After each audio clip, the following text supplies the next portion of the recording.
Umnyango wemfundo eyisisekelo ubambisane nezinhlaka osebenzisana nazo sebethathe isinqumo sokuthi izikole zivulwe mhla ziyi-15 kuNhlolanja. Lokhu kungenxa yokugadla isiwombe sesibili kwe-COVID-19 nosekufake umnyango wezempilo ngaphansi kwenkulu ingcindezi.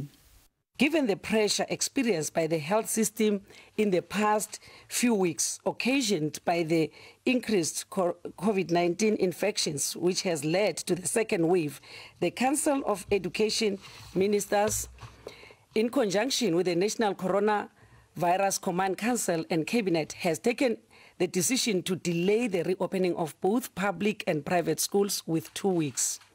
Umnyango uthi insuku zokuvulwa kwezikole ezikhishiwe zibandakanya izikole zikahulumeni kanye nalezo ezizimele.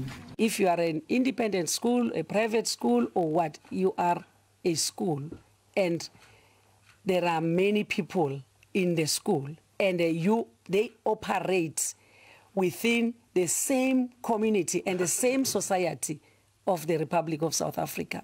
Iphini likaNgqongqoshe lithi okwamanje umnyango wezemfundo usadonsa kanzima ukusebenzisa uhlelo lokufunda nge-internet, kepha ke yinto esafakelwa ibuko.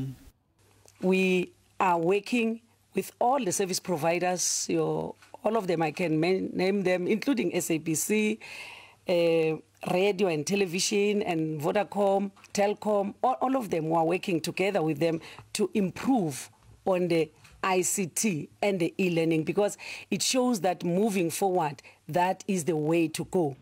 Ngokwekhalenda lakulonyaka ukuvulwa kwezikole kwabe kuhlelelwe umhla ziyi-13 kwephezulu, kepha kwahlehliselwa umhla zingama-27 kwephezulu ngenxa yokuhlasela kwe-COVID-19 nyakenye nokuphazamise ikhalenda lokufunda langonyaka owedlule. Umnyango uthi usuku lokukhishwa kwemiphumela ka-matric belingakaguquki umhla zingama-22 kuNhlolanja.